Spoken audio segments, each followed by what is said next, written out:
right, when was the last time you saw that screen? And how did that make you feel? When that happens to me, I feel frustrated, I feel out of touch, I feel incredibly inefficient. And that is a way that school leaders and system leaders feel every day when they don't have access to the data that they need.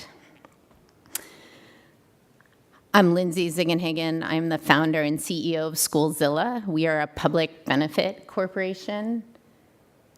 We provide leaders and educators with the data they need to lead great schools for students. We do not generate that data. That is the hard work of all of these systems, which are the ones we're currently integrated with. What we do is take the raw data in these systems and provide a one-stop shop for people in schools to understand what's going on, what's going well, what's not. And we are doing so today in about 140 districts in 30 different states.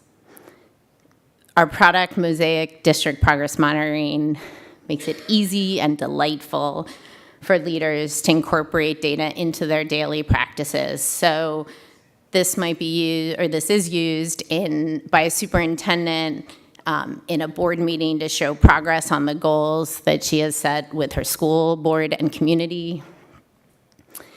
At a cabinet meeting, the leadership team digs into actually what is going on with, say, chronic absence, and seeing both how many students are chronically absent, how is it doing compared to our goal, how are we doing compared to last year at this time, not so good on any of those.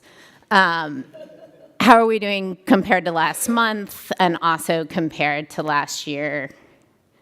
We're also doing worse than last year. Are there disproportionalities in suspension, in course failures, in achievement, so that if we're going to design intervention around them, we know where to start?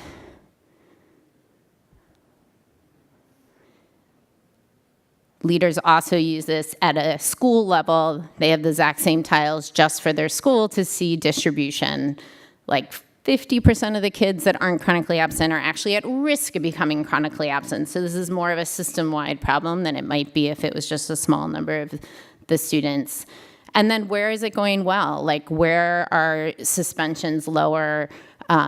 What might we learn from that? And if you're a principal, you also can dig in to see how your school is doing compared to all the other schools in your system, both in serving all students on all of the metrics that come from those many different systems, as well as how you're doing serving a specific group of students, like English language learners. And then down, if you're a principal and teacher, you use this to both quickly and easily look up information about students in your class, in your school, but also it works like a Google Sheet. You can sort and filter and create views and groups to support interventions and to track how they're doing. And lastly, students, families, and teachers, when they're preparing for a student support team meeting or an IEP meeting or a conversation, a conference, they can focus more of that time on the actual child because all of the data they need is just right there. We are really proud that last year we grew the number of districts in our community using Mosaic by 65%. And we're proud to support leaders in solving many of the most important issues going on in our schools. You know, in other sectors, it's commonplace that leaders are able to benefit from data. And our country's educational leaders deserve nothing less to do one of the most important and complex jobs there is. And our goal at Schoolzilla is to create a country full of data-informed leaders who are able to count on having the data they need to take action to make our schools more equitable environments where young people thrive. Thank you.